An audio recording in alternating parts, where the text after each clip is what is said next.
மனித புதைகுழி வழக்கு இன்று எடுத்துக்கொள்ளப்பட்டது.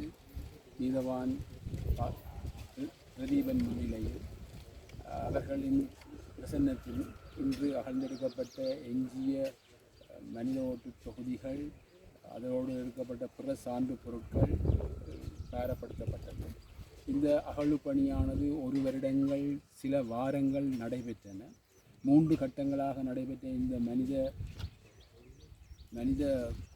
அகழ்வு பணியின் போது 52 மண்டையோட்டு தொகுதிகள் அகழ்ந்தெடுக்கப்பட்டன. இதில் அழைக்கப்பட்ட திணைக்களங்கள், பங்கு பெற்றுநர்கள் பலரின் முன்னிலையில் இந்த அகழ்வு பணி நடைபெற்றது. அத்தோடு இதற்கான இடைக்கால அறிக்கை பேராசிரியர் ராஜ்சோமதோ அவர்களால் தாக்கல் செய்யப்பட்டிருக்கின்றது. அது 94ஆம் ஆண்டுக்கும் 96ஆம் ஆண்டுக்கும் இடைப்பட்ட காலப்பகுதி பெரிய எச்சங்களாக இருக்கலாம் என்று சொல்லி இடைக்கால அறிக்கை தாக்கல் செய்யப்பட்டுள்ளது. ஆகவே இன்று நீதிமன்றத்தில் கட்டளை ஒன்று ஆக்கப்பட்டுள்ளது.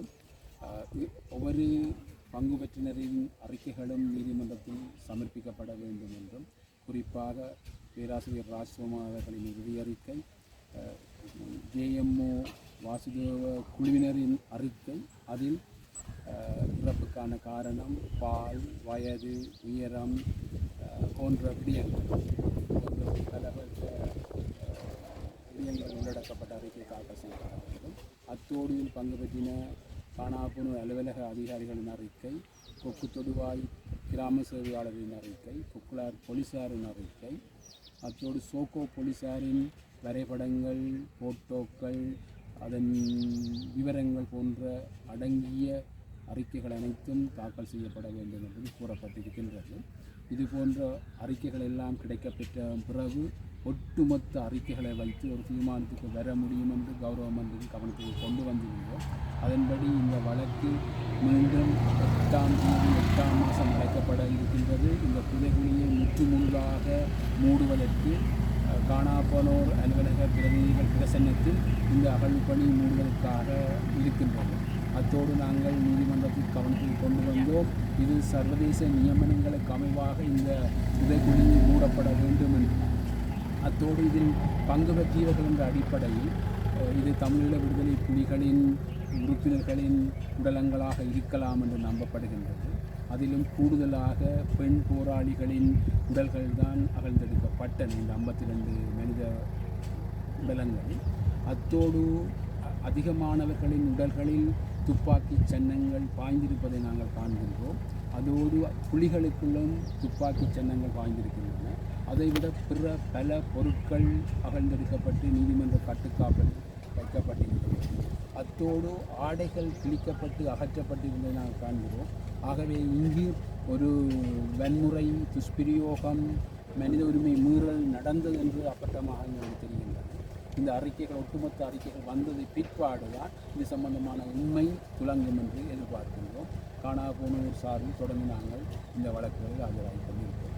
பாதிக்கப்பட்ட தரப்பு சார்பான சட்டத்தரணி என்ற வகையில் இந்த அகழ்வு பணிகள் நேர்த்தியான முறையில் இடம்பெற்றிருக்கின்றது என நீங்கள் கருதுகிறீர்களா? நாங்கள் திரும்ப கூறி வந்தோம், சர்வதேச நியமனங்களுக்கு அமைவாக நடைபெற வேண்டும் என்று. எங்களோட பங்கு பெற்றவர்கள் இருந்தது சர்வதேச நியமனங்கள் அதிகமாக பின்பற்றப்பட வேண்டும் என்று சொல்லப்பட்டது. ஆனால் தொழில்நுட்ப வசதிகள், சர்வதேச முறைகள் இலங்கையில் இதுவரை இல்லை என்பதை நாங்கள் எடுத்துக்கொள்ளவும். உதாரணமாக பார்த்தோம்னு சொன்னால், இந்த காணாப்போன உறவினர்களின் DNA சேவண்ணினும் வைக்கப்படவில்லை.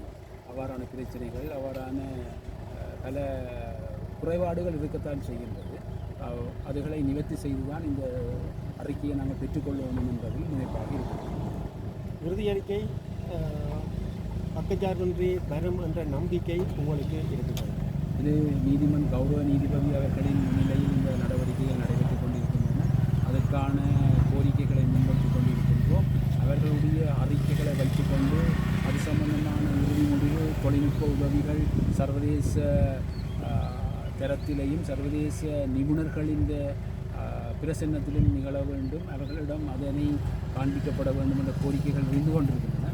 அது சம்பந்தமாக விசாரணை செய்துதான் அது சம்பந்தமாக நாங்கள் கூற முடியும். அறிக்கைகளின் பிற்பாடு அது சர்வதேச அந்த அறிக்கைகளில் அவர்களுக்கான விவரங்களை தாக்கல் செய்வார்கள். அதை வைத்துக்கொண்டு தான் நாங்கள் சர்வதேச முறைகளுக்கு அமைவாக இந்த அறிக்கைகள் வந்ததா என்று பார்க்கக்கூடியதாக இருக்கும்.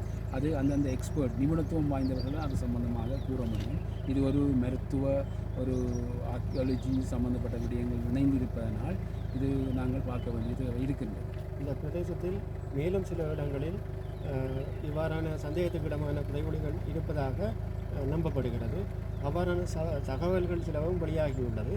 இது சம்பந்தமாக உங்களுக்கு நீங்கள் ஏதாவது வேண்டுகைகளை முன்வைக்க இருக்கிறீங்களா? இலங்கையில் உங்களுக்கு தெரியும், இறுதி யுத்தம் நடைபெற்ற பிற்பாடு உயிர்கள் காணாமல் போய் அளிக்கப்பட்டிருக்கின்றன. இதுவரை இலங்கையில் 56 சந்தேகத்துக்கிடமான மனித புதைகுழிகள் கண்டுபிடிக்கப்பட்டிருக்கின்றன. அதோடு கொக்குத்தொடுவாய் புதைகுழியோடு 21 மனித புதைகுழிகள் அகழ்ந்தெடுக்கப்பட்டிருக்கின்றன. ஆகவே அவ்வாறான புதைகுழிகள் இல்லை என்று நாங்கள் சொல்ல விடவில்லை. அவ்வாறான விடயங்கள் வரும்போது இந்த அனுபவங்கள், கற்றுக்கொண்ட பாடங்கள், அனுபவங்களை வைத்துக்கொண்டு தொடர்ந்து அவ்வாறான முயற்சியில் ஈடுபடுவது நல்லது. இந்த புதைகுழி கிடங்குக்கு அருகில் தோண்டி பார்ப்பதற்கான வேண்டுகைகள் உங்களால் முன்வைக்கப்பட்டுள்ளது. நாங்கள் சொன்னாங்க சர்வதேச செய்யப்பட வேண்டும், அது இறுதி ஸ்கேன் பரிசோதனை செய்யப்பட வேண்டும் என்று கோரிக்கை. இந்த காவல் பரிசோதனைக்கு இந்த எலும்புகளை அனுப்ப வேண்டும் என்ற கோரிக்கையை முன்வைக்க. இதுவரை நாங்கள் அவ்வாறு முன்வைக்கவில்லை. காபன் பரிசோதனை என்பது ஒரு குறிப்பிட்ட ஆண்டை குறித்து நிற்பதில்லை. அது ஒரு ரேஞ்ச் என்று சொல்லுவோம். அதாவது இத்தனையாம் ஆண்டிலிருந்து இத்தனையாம் ஆண்டுன்னு சொல்லி இது 10, 20, 30 வருடங்களைத்தான் சொல்லியிருக்கு. எங்களுக்கு அது பிரச்சனை இல்லை. எங்களுக்கு காணா போன உறவுகள் 2009ஆம் ஆண்டு கையளிக்கப்பட்டவர்கள் தான் இதுக்கு இருக்கலாம் என்று சொல்லி சத்திய கடதாசியை அணைத்திருக்கின்றனர். ஆகவே அப்படியானதை நாங்கள் பார்க்கும்போது எங்களுக்கு அந்த பரிசோதனை செய்யும்போது எங்களுக்கு துல்லியமான முடிவுகள் கிடைக்காதபடியால் அதுக்கு போவதா இல்லையா என்பது நாங்கள் மக்களோடு கூடி உரிய விற்பனர்களோடு சேர்ந்து தான் அதுக்கு முடிவுக்கு வர முடியும். நாங்கள் அது சம்பந்தமாக இது வரும் நாட்களில் அந்த நீதிமன்றங்களில் நாங்கள் அதுக்கான அறிக்கையை சமர்ப்பிக்கிறோம். இந்த பகுதி முழுதாக 96லேருந்து 84லேருந்து 2011 வரைக்கும் இராணுவ கட்டுப்பாட்டு பிரதேசம் இருந்த வகையில் புதைகுழிக்கு மிக அண்மையில் ஒரு இராணுவ முகாம் இருந்த வகையில் நீங்கள் நீதிமன்றத்தில் விசேடமாக இராணுவத்தை இந்த இதில் படுகொலை செய்யப்பட்டார்கள் இல்லை இதில் புதைக்கப்பட்டார்கள் சம்பந்தமாக விசாரிக்க வேண்டும் என்ற அவையில் தேர்ந்து மறைக்க வரும் என்ற ஏதாவது கோரிக்கை முன்வைக்கும். இது ஒரு நல்ல ஒரு கேள்வி. இதுவரை நாங்கள் அவ்வாறான அறிக்கை ஒன்றும் கோரவில்லை. ஆனால் இறுதி அறிக்கை வந்த பிற்பாடு இதோடு இந்த விடயங்களை தெரிந்தவர்கள் என்ற வரையில் அவர்கள் தான் உண்மையை கண்டறியணும், உண்மையை சொல்ல வேண்டும் என்ற தேவைப்பாடு. நாங்கள் எதிர்வரும் நடவு காலங்களில் இறுதி அறிக்கையின் பிற்பாடு இவ்வாறான கோரிக்கையை முன்வைக்கலாம்.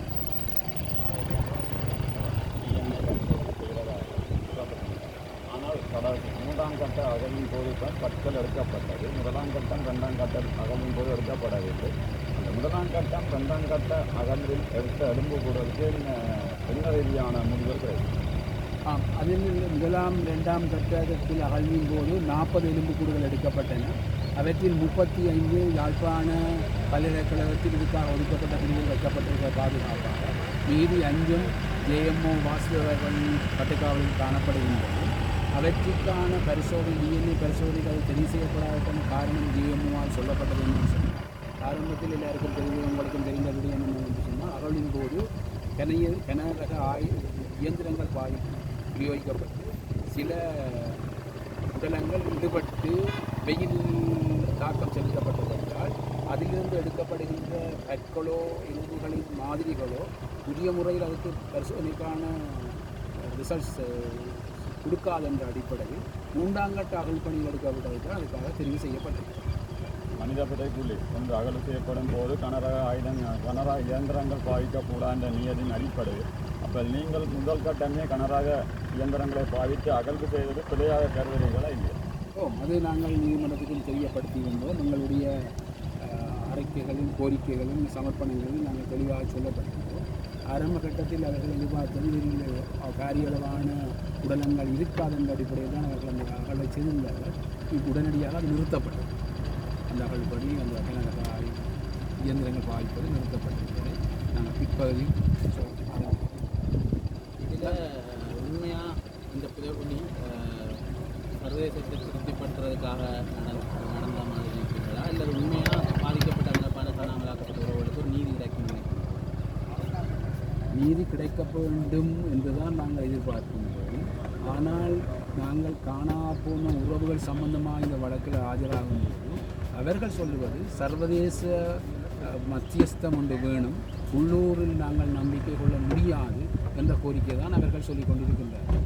பல வருடங்களாக யுத்தம் முடிஞ்சு 15 வருடங்கள் ஆகிட்டு இந்த சர்வதேச ரீதியான மத்தியஸ்தம் சொல்லப்பட்டு அந்த அடிப்படையில் நாங்கள் இலங்கை அரசாங்கமும் சர்வதேசத்தை திருப்திப்படுத்தணும் என்றால் உரிய முறையிலே கரிசனையோடு சர்வதேச நியமனங்களில் இந்த இந்தியாவை முன்மாதிரியாக செய்து மக்களின் மனங்களை வெல்வதற்காக வேண்டி ஒரு சந்தர்ப்பமாக பயன்படுத்த வேண்டும் என்றால் நாங்கள் இலங்கை அரசாங்கத்தையும் கேட்டுக்கொள்ள விரும்புகிறோம்.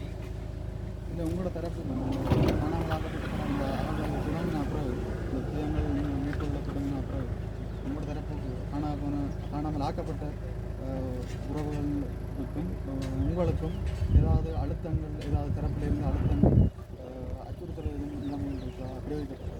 ஆரம்பத்தில் உங்களுக்கு தெரியும் என்னோடு ஆஜராகின்ற பெண் சட்டத்திற்கு விவரங்களை சிஐடியினர் கோரியிருந்தார். என்ன பெயர், ஊர், எங்கிருந்து வந்தவைகளெல்லாம் கோரியிருந்தார்கள். உடனடியாக நாங்கள் நீதிமன்ற கவனத்தில் கொண்டு வந்தோம். கொக்குழாய் ஓய்சிக்கு அதை பற்றி சொன்னோம். சிஐடியினர் என்றால் அவர்கள் தாங்கள் சிஐடியினர் என்று சொல்லாமல் தான் விசாரணைகள் செய்யணும் என்றோ இது ஒரு பயமுறுத்தல் வகையில் தான் இருந்ததுன்னு சொல்லி நாங்கள் கொண்டு பிற்பாடு அவருடைய அச்சுறுத்தலை குறைந்ததை நாங்கள் காணப்படுவோம். இப்போ அந்த அழுத்தங்கள் இப்போ குறைவு இல்லை. நன்றி, தேங்க்யூ.